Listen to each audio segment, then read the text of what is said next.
미식 축구의 모든 것 All About NFL Second and 22 13주차 경기들에 대한 리뷰를 준비를 해봤습니다.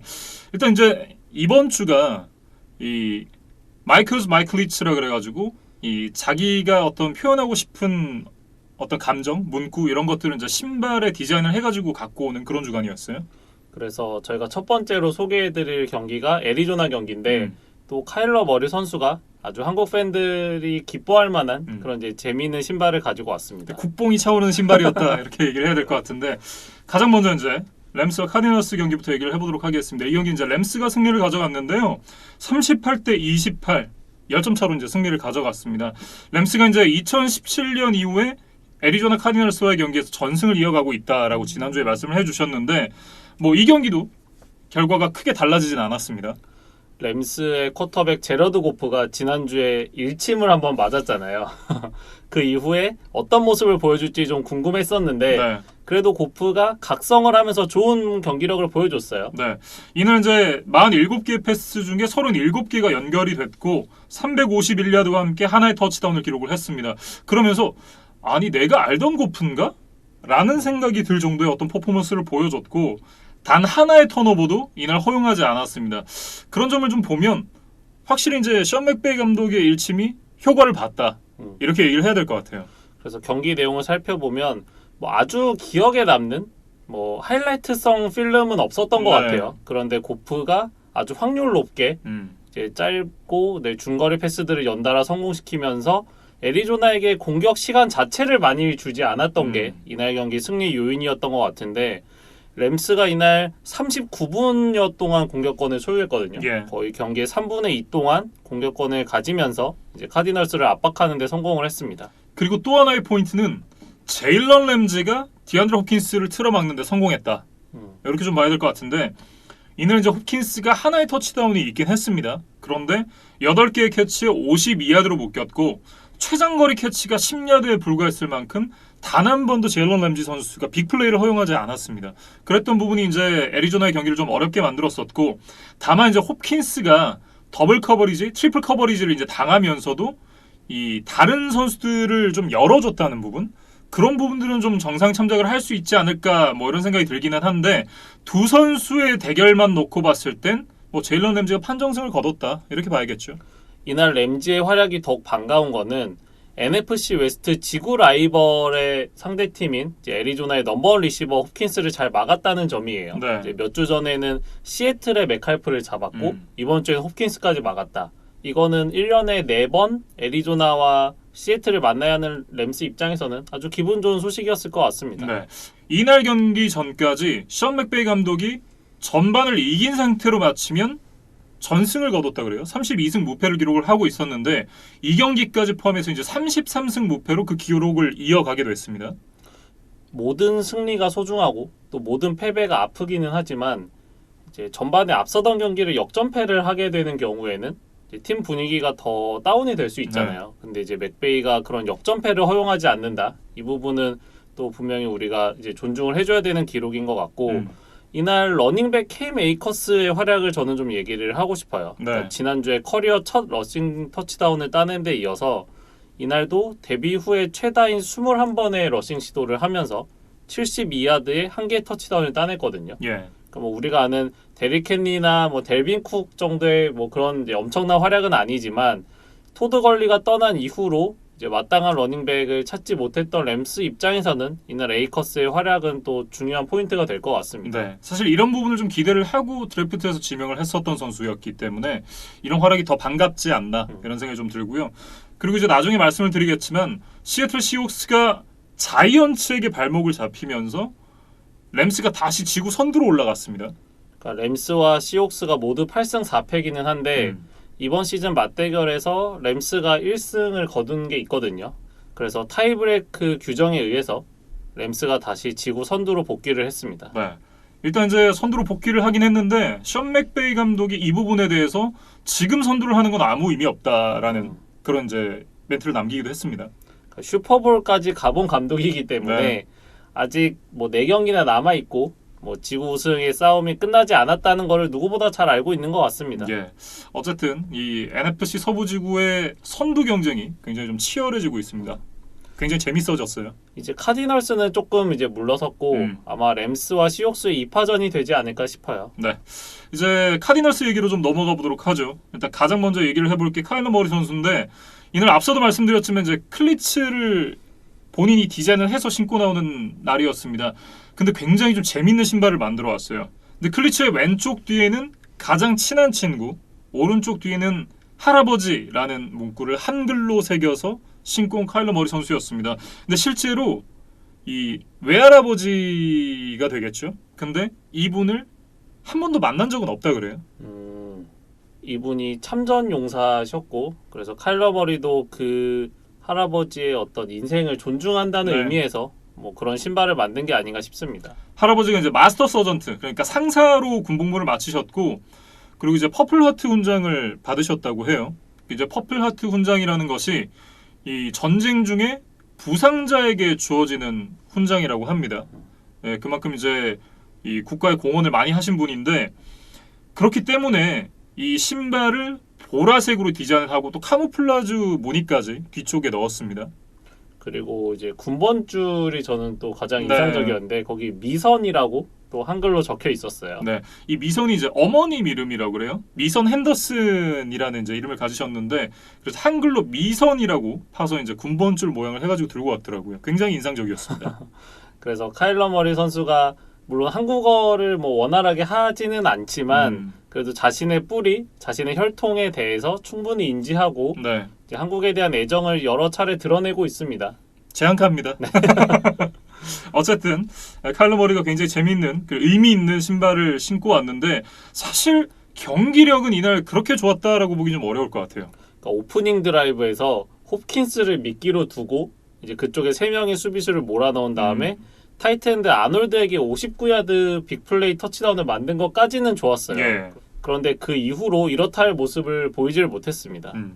그러면서 이제 물론 이제 공격 시간도 많이 주어지지 않았긴 했지만 이날 4쿼터에 펌블 그리고 인터셉션을 기록을 하면서 게임이 터졌어요. 이 부분이 사실 좀 치명적이었다라고 봐야겠죠. 그러니까 그 앞선 장면에서 스페셜 팀이 턴오버를 유도를 해주면서 21대 24까지 쫓아간 거는 좋았거든요. 예. 그런데 카일러 머리도 뭐 그 이후에 역전을 만들지 못했고 수비진도 뭐 데럴 핸더슨에게 이제 허무하게 38야드 러싱 터치다운을 허용하면서 좀 모멘텀을 잃고 말았습니다. 네. 그러면서 이제 카일러 머리 선수가 MVP 경쟁에서 지난주에도 한 발짝 물러섰는데 이번 주를 기점으로 사실 MVP랑은 좀 거리가 많이 멀어졌다. 이렇게 좀 봐야겠죠. 일단은 팀의 플레이오프 진출을 위해서 남은 시즌 열심히 싸워야 될 것 같고 머리가 최근에 이제 어깨 부상의 여파 때문인지 러싱 시도 자체를 많이 하지 않고 있거든요. 예. 이것이 머리의 부진한 경기력과 좀 맞닿아 있다는 생각인데 네.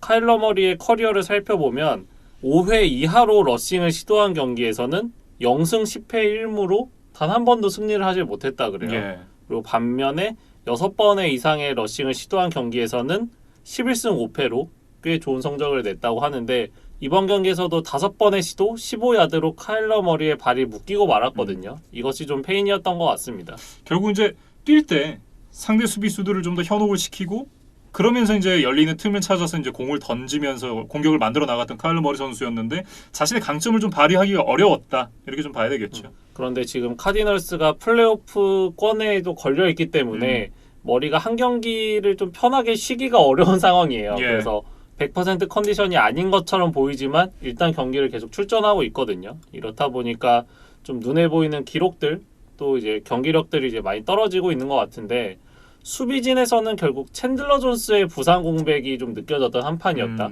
왜냐하면 고프가 상대의 프레셔 없이 편안하게 경기를 하니까 아주 좋은 경기력을 보여줬거든요. 결국 카디널스의 넘버원 패스 러셔였던 챈들러 존스가 이 경기에서 참 생각이 많이 났었습니다. 그러면서 이제 3연패에 빠지게 된 애리조나 카디널스인데 그러면서 이제 승률이 5할까지 내려왔습니다. NFC는 지금 7번 시드권 팀들이 모두 6승 6패 정도에 있거든요. 예. 그래서 아직 플레이오프 마지노선에서 멀어지지는 않았습니다. 그런데 지금 연패에 빠져있는 카디널스이기 때문에 빨리 승리를 쌓아서 반전을 해야 되는데 다음 주 상대가 공교롭게도 자이언츠예요. 예. 그러니까 저희가 몇 주 전에는 뭐 14주차 이제 자이언츠를 만날 거니까 여기서는 1승을 쌓고 갈 것 같습니다 라고 얘기를 했는데 지금의 자이언츠는 그때 또 달라요. 자이언츠가 네. 아니에요. 그래서 지금 시애틀까지 잡아낸 자이언츠이기 때문에 좀 만나는 타이밍이 좋지 않았다. 그렇게 얘기를 해야 될 것 같은데 그래도 하나 위안거리는 이제 필드 위에서 선수들의 멘탈을 잡아줄 수 있는 정신적인 지주 레리 피츠제럴드가 이제 코로나 바이러스에서 치료를 받고 돌아올 예정이라고 합니다. 예, 이제 레리 피츠제럴드의 합류가 다시 카디널스에게 힘을 불어 넣을 수 있을지 한번 지켜봐야 될 것 같습니다. 이렇게 이제 램스와 카디널스의 경기에 대해서 살펴봤고요. 다음은 뉴잉글랜드 페이트리어츠와 LA 차저스의 경기에 대해서 살펴보겠습니다. 이 경기는 45대 0으로 페이트리어츠가 승리를 가져갔습니다. 보면서 굉장히 좀 흐뭇했던 경기였습니다. 그러니까 뉴잉글랜드가 이길 수도 있겠다는 생각은 저도 했는데 이렇게 일방적인 흐름일 것이라고는 뭐 저를 포함해서 네. 많은 분들이 예상을 못하셨을 것 같아요. 그러니까 이 경기만 놓고 봤을 때 수비와 스페셜 팀으로 일랜다. 뭐 이런 느낌으로 이제 경기를 펼쳤습니다. 일단 수비를 먼저 살펴보면 이날 차저스를 토탈 야드 258야드에 묶어놨습니다. 이게 굉장히 좀 컸다고 봐야 될 것 같고 특히 이제 단 한 차례 레드존 진입도 허용하지 않았던 부분이 좀 주요하지 않았나 이런 생각이 듭니다. 그러니까 보면 첫 번째 이 차저스의 드라이브부터 디트리 와이즈 선수가 서드다운에서 이제 색을 만들면서 이 드라이브의 연장을 박았고 결국 이제 그게 필드골 시도로 이어졌는데 여기서 필드골이 들어가질 않았어요. 일단 이제 이 부분부터 출발이 좋았다라고 얘기를 해야 될 것 같고 스테폰 길모어 선수가 차저스의 넘버원 리시버 키넌 앨런 선수를 11번의 패스 중에 5개의 캐치 그리고 48야드로 묶어놨습니다. 이 부분도 굉장히 좋았다라는 얘기를 해야 될 것 같은데 후반전 시작과 동시에 첫 두 드라이브에서 체이스 위너비치, JC 잭슨이 연달아서 인터셉션을 만들어냅니다. 이 부분도 굉장히 좋았어요. 그러면서 턴오버 2개를 만들어냈고 4쿼터에는 포스다운 컨버전 시도에서 단 한 번도 허용을 하지 않으면서 실점을 허용하지 않았던 패트리어츠였습니다. 일단은 수비가 굉장히 잘했다. 칭찬을 해줘야 될 것 같아요. 사실 벨리책 감독이 루키 쿼터백 킬러로 잘 알려져 있는데 이날도 그 명성을 이제 확인할 수 있었고 말씀해주신 대로 이제 길모어가 앨런을 잘 막는 동시에 다른 수비 선수들은 허버트가 딥볼을 던질 시간 자체를 주지 않았어요. 네. 그러면서 3개의 셋, 11번의 쿼터백 히트로 이제 허버트를 압박을 했고 그러면서 벨리책 감독은 역대 이제 루키 쿼터백을 상대로 20승 5패라는 또 엄청난 성적을 기록하게 됐습니다. 네. 그리고 이제 스페셜 팀에 대해서 좀 얘기를 해봐야 될 것 같은데요. 일단은 이날의 주인공은 거너 오시에스키 선수였습니다. 지난주 카디널스와의 경기에서도 아주 중요한 플레이들을 해주면서 이제 승리에 공헌을 했었는데 이날은 아예 주인공으로 등극을 했어요. 예, 70야드짜리 펀트 리턴 터치다운을 기록을 했는데 이게 페이트리어츠에서는 2014년 이후에 처음 나온 펀트 리턴 터치다운이었습니다. 그만큼 이제 오랜만에 나왔던 펀트 리턴 터치다운이었고 그리고 이제 4쿼터에 또 펀트 리턴 상황이 있었는데 이땐 터치다운은 아니었지만 61야드짜리 리턴을 만들어내면서 또 공격팀에게 좋은 포지션을 선물을 해주었습니다. 그리고 이제 45대 0을 만드는 리시빙 터치다운을 공격 때 기록을 했었는데 그 다음 킥오프에서 상대 리터너를 막는 태클까지 또 기록을 했어요. 진짜 어마어마한 퍼포먼스를 이날 보여줬습니다. 그러니까 패트리어츠에는 꼭 이런 선수들이 있는 것 같아요. 그러니까 눈에 띄는 뭐 공격이나 수비에서 화려한 선수는 아니지만 스페셜 팀에서 분위기를 바꿔줄 수 있는 이 키플레이를 오셰스키 선수가 아주 잘 해줬다는 생각입니다. 예, 그리고 이제 전반 막판에 차저스에게 필드골 기회가 있었습니다. 근데 여기서 필드골 블락이 나왔어요. 그러면서 데빈 맥코티 선수가 리턴 터치다운을 기록을 했고 전반이 28대 0으로 끝났는데 이것도 이제 스페셜 팀의 수훈이다 라고 얘기를 해야 될 것 같고 또 하나 이제 칭찬을 해야 될 선수가 있습니다. 제이크 베일리 선수인데 이 선수가 4번의 펀트를 차서 한 번은 터치백, 나머지 3개는 다 인사이드 10에 핀을 했어요. 근데 그 중에 이제 가장 빛났던 플레이가 이 5야드에 핀이 된 그 플레이였는데 저스틴 베텔 선수가 이 터치백이 될 뻔한 공을 오버 더 숄더로 잡아가지고 바로 뒤로 빼가지고 이제 5야드에 핀을 시켰거든요. 이 플레이가 진짜 대박이었다라고 이제 말씀을 드려야 될 것 같은데 이 부분에 대해서는 이제 뉴잉글랜드 페이트리어츠의 유튜브 계정에 들어가면 거기 이제 벨리책 브레이크다운이라는 코너가 있습니다. 벨리책 감독이 이날 이 부분에 대해서 이제 어떤 플레이가 좋았고 뭐 어떤 게 잘 됐고 이런 걸 이제 분석을 직접 해주는 코너가 있는데 이날 가장 중요했던 이제 전반 막판에 이 필드골 블락의 리턴 터치다운 바로 다음에 소개를 할 만큼 이 굉장히 잘 됐던 플레이였다라고 이제 소개를 해줬습니다. 패트리어츠가 지금 공격진의 파괴력이 아주 원활하지는 않기 때문에 말씀해주신 대로 이제 수비와 스페셜 팀에서 상대를 좀 압도를 해야만 승리를 거둘 수 있는 상황입니다. 예. 그런데 이제 최근 두 경기에서 이 스페셜 팀의 활약이 아주 인상적이에요. 네. 어쨌든 뭐 수비와 스페셜 팀으로 일낸다라는 이제 기조가 지난 시즌부터 이어지고 있는데 이 경기에서도 좀 확실히 볼 수 있지 않았나 이런 생각이 듭니다. 그리고 이제 이 38대 0이 되면서 캠 뉴턴 선수가 퇴근을 했습니다. 그리고 이제 제라스 티덤 선수가 나왔는데 이는 이제 캠 뉴턴 선수가 물론 러싱으로 2개의 터치다운을 기록을 하긴 했었지만 패싱에서는 19번 던져서 12번 패스 성공 그리고 이제 69야드밖에 되지 않았거든요. 그런데 이제 제라스 티덤 선수가 3번 패스를 해서 2번을 연결을 시켰고 61야드에 하나의 터치다운을 기록을 했습니다. 그러니까 이제 효율성으로 봤을 때는 제라스 티덤이 훨씬 낫다. 물론 이제 게임 점수차가 벌어져 있는 상황이었기 때문에 그만큼 스티덤이 압박을 덜 느끼는 상황이기도 했습니다만 그래도 역시 패싱 부문에서는 캠 뉴턴 선수가 그만큼 좋지 않았다. 이렇게 얘기를 해야겠죠. 그러니까 뉴튼이 지금 날카로운 패싱을 할 수 있는 몸 상태나 뭐 그런 컨디션은 아닌 것 같고 그래도 이제 뉴튼이 플랜 B로 이제 스스로 달려서 이제 플레이들을 만들어 나가는 거는 그래도 좀 칭찬을 해줘야 될 것 같아요. 네. 그래서 데뷔 시즌이었던 2011년에 14개, 정규리그 MVP를 받았던 2015 시즌에 10개에 이어서 커리어 3번째로 두 자릿수 러싱 터치다운을 만들어냈습니다. 예. 사실 최근에 많은 부상을 당하면서 뭐 펜서스에서 방출까지 당하는 아픔을 겪었던 캠 뉴튼인데 그래도 우리가 걱정했던 것보다는 시즌을 잘 치러내고 있다. 저는 그렇게 좀 얘기를 하고 싶습니다. 네. 일단 이제 그 터치다운을 만들어낸 이후에 유로스텝하고 이제 공을 카메라에 던지는 셀레브레이션을 보면 자신감 하나는 확실히 이제 만땅으로 찬 것 같다. 이런 생각이 좀 듭니다. 그래서 지금 패트리어츠가 6승 6패가 돼서 네. 좀 플레이오프에 대한 작은 희망을 이제 계속 이어나가게 됐는데 정말 이제 신락 같은 희망이죠.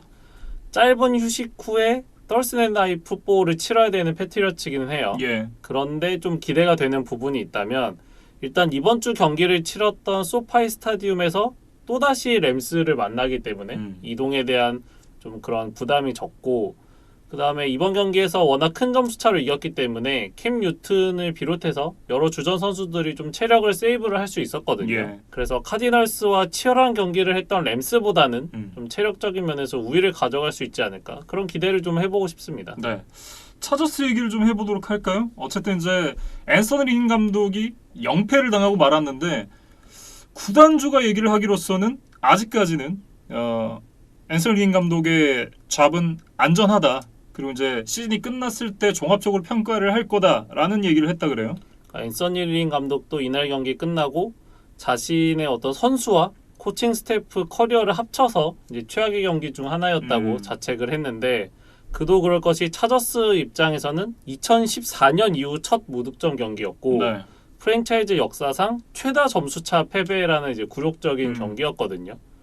그래서 저는 이제 린 감독이 혹시 이 경기 끝나고 뭐 자진 사퇴를 하거나 이제 아니면 구단주가 뭐 해임을 하거나 뭐 이런 결정들이 있지 않을까 했는데 일단 이번 시즌까지는 앤서니 린 감독 체제로 아마 시즌을 치를 것 같습니다. 네. 일단 이제 허버트 선수를 중간에 좀 교체를 하는 게 좋지 않았을까? 왜 교체를 하지 않았나에 대한 비판도 좀 있더라고요. 허버트가 아직 젊은 선수이기 때문에 어떻게 보면 경기를 이제 끝까지 치르면서 뭐 이런 안 되는 것도 좀 배워본다는 그렇게 이제 긍정적으로 볼 수도 있고 네. 아니면 이제 이 선수가 멘탈이 터지기 전에 좀 보호를 해주는 게 맞는 게 아니냐 이런 관점도 있을 수 있거든요. 사실 제 생각에는 이게 추격을 할 수 있는 입장이었다면 뭐 저는 남겨놓는 것도 괜찮다고 보는데 이날 이제 경기력이 워낙 좋지 않았고 점수차가 많이 벌어졌었기 때문에 조금 루키 선수를 보호하는 측면에서 교체를 해봄직하지 않았나 이런 생각이 들긴 하더라고요.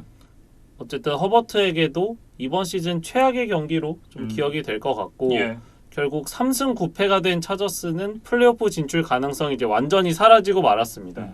그래서 이거는 이제 이진만 위원이 얘기를 해줬던 건데 네. LA 지역에서 지금 야구팀인 다저스 그리고 농구팀인 레이커스는 이번 우승을 시즌에 했죠. 리그 우승을 차지를 했고 그 다음에 이제 같은 NFL에 있는 램스도 뭐 좋은 성적을 내면서 이제 LA 팬들의 마음을 사로잡고 있습니다. 네. 그런데 이에 반해서 차저스는 이제 애초에 LA 쪽에 연고가 없었던 팀이기 때문에 인기도 없었는데 그런데 이번 시즌 성적까지 또 안 따라주다 보니까 점점 LA 팬들에게 외면을 당하지 않을까 그런 걱정이 있다 이런 얘기를 좀 해줬어요. 네.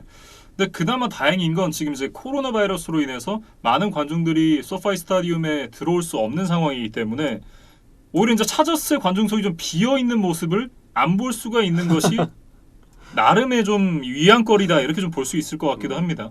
그러니까 램스와 같은 구장을 쓰는데 만약에 평균 관중 수가 너무 차이가 나게 되면 네. 이것도 이제 비교를 당하는 거잖아요. 그렇죠. 그런데 이제 차저스가 이번 시즌에는 뭐 불행인지 다행인지 이제 코로나 바이러스 때문에 관중을 제대로 받질 못해서 일단 이 직접적인 비교는 피해 갔는데 네. 뭐 내년 시즌에 아마 또 이런 비교가 되지 않을까 싶습니다. 어쨌든 재빨리 이 코로나 바이러스가 좀 종식이 돼서 다음 시즌에는 이제 소파이 스타디움에 만원 관중들이 들어차는 모습을 한번 보고 싶네요. 그래서 지금 플레이오프 진출 가능성까지 사라졌기 때문에 그럼 차저스가 남은 4경기에서 좀 동기부여를 가질 만한 포인트는 무엇이냐 네. 이거에 대해서 좀 깊게 고민을 해봤어요. 그런데 이제 굳이 제가 하나 찾아온 포인트가 있다면 15주차부터 17주차 이 마지막 3경기를 지구 라이벌 3팀과 차례로 만날 예정이거든요. 근데 이 팀들을 상대로 허버트가 아직 첫 승을 기록을 하질 못했어요. 예. 그렇기 때문에 이제 허버트가 프랜차이즈 쿼터백으로 매년 이 팀들을 2번씩 만날 거잖아요. 그래서 데뷔 시즌에 한 번씩이라도 이겨보면 어떨까? 그러면 이제 내년 시즌을 위한 좀 초석을 다지는 의미에서 그리고 허버트의 자신감을 위해서 그런 목표를 뭐 가지고 남은 시즌을 치러보면 어떨까? 그런 좀 제안을 해보고 싶습니다. 거기다가 이제 지구 라이벌들에게 고춧가루 뿌리기라는 뭐 이런 또 네네. 미션도 있을 수 있겠고요. 네. 어쨌든 남은 경기들도 굉장히 좀 중요하다 이렇게 봐야 될 것 같습니다. 네, 이렇게 이제 패트리어츠와 차저스의 경기까지 얘기를 해봤습니다. 다음 이제 클리블랜드 브라운스와 테네시 타이탄스의 경기에 대해서 얘기를 해보겠는데요. 이 경기는 41대 35 브라운스가 승리를 가져갔습니다. 저는 이 경기에 대한 한 줄 평. 케빈 스테판스키 와우 이렇게 적어왔어요. 저는 이제 UFC에 좀 비교를 해봤는데 그라운드에서 강점이 있는 두 강자가 만났는데 의외로 이제 그라운드에 가기 전에 어떤 라이트 훅 이런 펀치로 승부가 난 경기였다. 저는 그렇게 좀 비교를 좀 해봤습니다. 굉장히 좀 흥미로운 비유를 해주셨는데 두 팀 모두 이제 패싱보다는 사실 이제 러싱에 좀 더 이제 우위가 있는 팀들인데 승부는 이제 패싱에서 났다. 뭐 이런 거를 비유해서 말씀을 해주신 것 같아요. 그러니까 닉 첩과 카리먼티 듀오가 있는 브라운스 그리고 데릭 헨리가 있는 타이탄스의 맞대결이기 때문에 누가 지금 리그 최고의 러싱 공격을 보여줄 수 있느냐 이거에 대해서 아마 많은 팬들이 기대를 했던 것 같아요. 그런데 이 경기의 주인공은 베이커 메이필드였습니다. 네. 일단 저는 이 스테판스키가 굉장히 경기 준비를 잘해왔다라고 생각이 들었던 게 경기 내적으로 봤을 때 이제 이 트릭 플레이를 굉장히 좀 많이 준비를 해왔었던 브라운스였잖아요. 그러니까 전반에 이제 두 가지 중요한 트릭 플레이가 있었는데 첫 번째 이 자비스 랜드리가 베이커 메이필드에게 이제 패스를 던진 부분 여기서 이제 퍼스트 다운을 갱신을 하면서 공격권을 이어나갔던 브라운스였고 그리고 이 오펜시브 태클 켄달 램 선수가 리시빙 터치다운을 기록을 했습니다. 그러면 이제 브라운스에서는 2001년도 션 오하라 이후에 처음으로 이 오라인 선수가 리시빙 터치다운을 기록을 했다고 하는데 이런 이 트릭 플레이들로 이 타이탄스의 선수들 그리고 이제 감독의 어떤 눈을 좀 현혹시키지 않았나 그런 생각을 해봤습니다. 저는 이제 다른 플레이를 적어왔는데 이거는 트릭 플레이는 아니었어요. 그런데 브라운스가 한 명의 러닝백, 3명의 타이트엔드를 세워놓고 와이드 리시버는 도노반 피플스 존스 딱 한 명만 이제 올려놓고 공격을 진행을 했거든요. 네. 그러면 이제 누가 봐도 러싱 공격이나 짧은 패스를 예상하기 마련이죠. 그런데 이제 케빈 스테판스키 감독이 과감한 플레이 콜을 했고 베이커 메이필드가 이제 플레이 액션 이후에 피플스 존스에게 뒷볼을 던졌어요. 그리고 이제 피플스 존스가 1대1 상황에서 이제 스스로 세퍼레이션을 만들어줬고 이런 것들이 잘 겹치면서 피플스 존스가 75야드 터치다운을 만들어냈거든요. 네. 이게 좀 결정타가 아니었나? 저는 그런 생각을 좀 해봤습니다. 이게 정말 이제 카운터 펀치였던 것이 그 전 상황을 좀 살펴봐야 되는데요. 1쿼터 이제 10대 0으로 브라운스가 앞서고 있었습니다. 그때까지만 해도 이제 이 브라운스가 앞서가고는 있었지만 점수가 그렇게 벌어지지 않았기 때문에 타이탄스가 해볼 만한 상황이었거든요. 근데 데릭 헨리가 여기서 펌블을 하면서 공격권을 넘겨줍니다. 이 펌블로 이제 스노볼이 굴러가기 시작했는데 여기서 켄달 램이 터치다운을 만들어내면서 17대 0이 되고 이 코리 데이비스가 터치다운을 하면서 7점을 추격하자마자 말씀해 주셨던 터치다운이 나왔거든요. 그러면서 24대 7이 됩니다. 이게 어떻게 보면 이제 경기의 카운터 펀치였다. 말씀해 주셨던 이 그라운드로 가기 전에 라이트 훅이 들어갔다. 이렇게 얘기를 할 수가 있겠죠.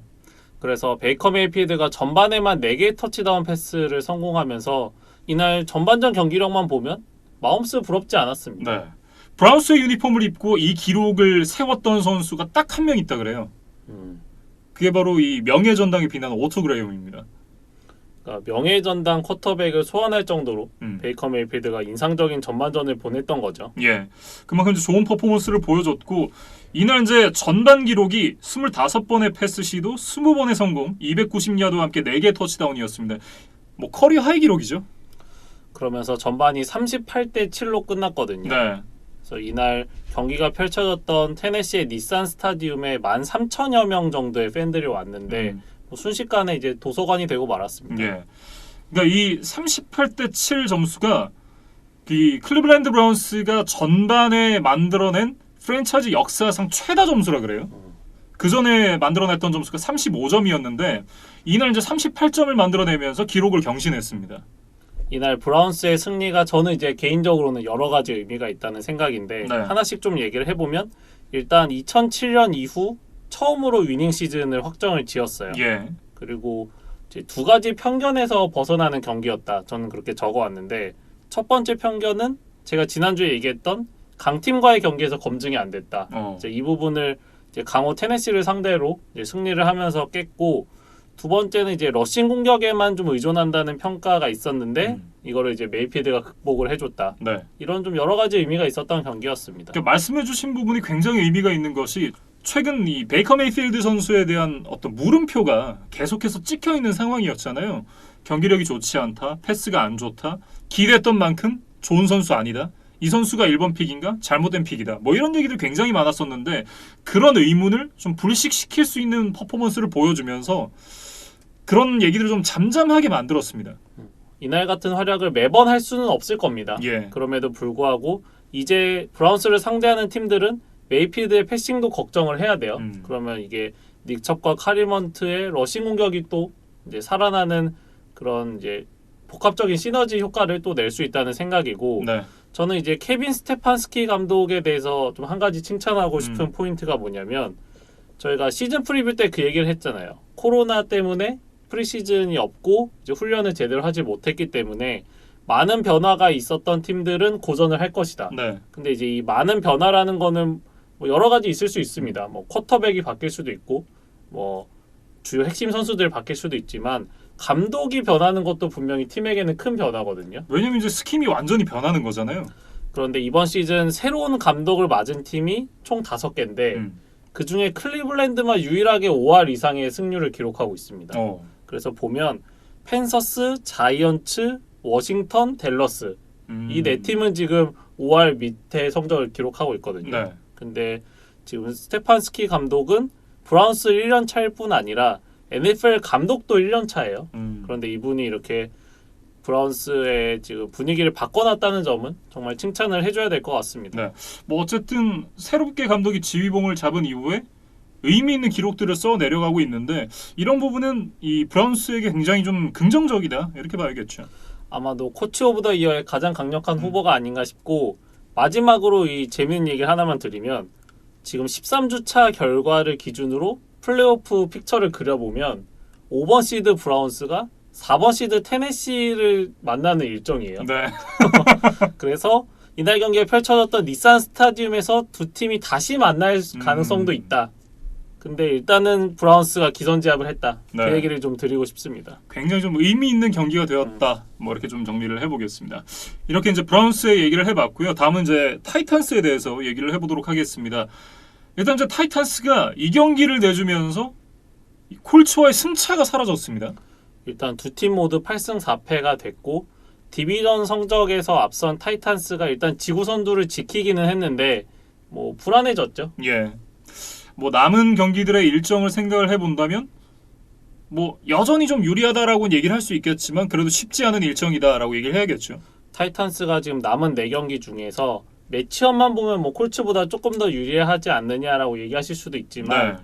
그 중에 3경기가 원정이거든요. 음. 이거는 또 분명히 타이탄스에게는 부담이 될 것 같아요. 네. 그리고 이제 콜츠가 휴스턴 텍산스를 잡았기 때문에 다음 경기에서도 또 텍산스를 잡는다 그러면 순위가 또 바뀔 수도 있고요. 네, 이런 부분에 대해서는 좀 이 향후 경기들을 또 살펴봐야 될 것 같긴 한데 어쨌든 동률이 됐다. 이건 굉장히 좋지 않은 신호임에는 분명합니다. 그리고 또 하나 좋지 않은 신호는 이 경기에서 데릭 헨리가 좀 부진했다는 점이에요. 예. 그러니까 15번의 캐리 60야드로 묶인 것도 묶인 거지만 이제 점수차가 벌어지는 경기 초반에 헨리가 포스앳 1에서 컨버전 하는데 실패를 했고 예. 그 다음에 바로 다음 드라이브에서는 시즌 첫 펌블을 기록하면서 턴오버까지 기록을 했거든요. 아직 한 경기니까 뭐 데릭 헨리에 대한 신뢰를 거둘 필요까지는 없겠지만 헨리가 남은 시즌에 좀 부진한다면 테네시도 좀 큰 위기가 될 것 같습니다. 네. 그럼에도 이제 한 가지 좀 위안을 삼아야 되는 거는 38대 7로 전반이 끝났는데 타이탄스가 후반에 4개의 터치다운을 기록하면서 또 41대 35까지 추격을 했어요. 이 부분은 상당히 좀 의미가 있다라는 생각이 드는 것이 이 정도까지 점수가 벌어졌는데 31점 차잖아요. 이 점수를 극복을 거의 할 뻔했다. 애덤 험프리스 선수가 그 캐치를 놓치지 않고 터치다운까지 연결했다면 이게 인터셉션으로 연결이 됐잖아요. 결국 이제 이 저그를 하면서 공이 이제 상대편 수비수에게 넘어가고 말았는데 이 부분에서 터치다운을 만들고 경기가 그대로 똑같이 리바이벌이 됐다? 그러면 사실 이제 역전해서 승리를 하는 결과거든요. 물론 이제 승부에 만약은 없다지만 이 정도까지 추격을 만들어낸 것만 해도 사실 타이탄스는 대단하다. 확실히 저력이 있는 팀이다. 이렇게 좀 얘기를 하고 싶습니다. 그리고 경기를 포기하지 않았다는 점에 대해서도 좀 박수를 쳐주고 싶은데 뭐 테네시 입장에서 굳이 뭐 아쉬운 포인트를 하나 더 찾아보자면 마지막에 이제 2번의 온사이드 킥 시도가 있었는데 네. 뭐 이렇다 할 가능성이 없어 보였어요. 그래서 구영애 선수가 좀 생각이 났다. 그 얘기를 좀 뭐 첨언을 하고 싶고 이제 테네시에 대한 뭐 새로운 뉴스가 나온 거는 자데비언 클라우니가 이제 수술을 받고 시즌 아웃이 될 전망이라고 해요. 그리고 이제 또 FA가 되죠. 그렇게 되면. 그래서 결국 클라우니와 타이탄스의 1년짜리 동행은 이제 새드 엔딩으로 끝날 가능성이 높아졌다. 그 얘기를 좀 마지막으로 드리겠습니다. 네. 이러면서 이제 클라우니 선수 같은 경우는 다음 팀을 찾기가 좀 더 어렵게 됐다라고 얘기를 해야겠죠. 한 시즌을 온전히 치르지 못했기 때문에 이제 다음 계약에서 좀 불리한 위치에 서 있고 또 뛰었던 경기들에서도 뭐 이렇다 할 모습이 사실 없었거든요. 네. 그러니까 우리가 클라우니에게 기대하는 모습은 아니었기 때문에 아마 다음 계약은 올해보다 더 연봉이 낮아지지 않을까 그런 생각을 좀 해봤습니다. 네. 이렇게 이제 클리블랜드 브라운스와 테네시 타이탄스의 경기까지 살펴봤습니다.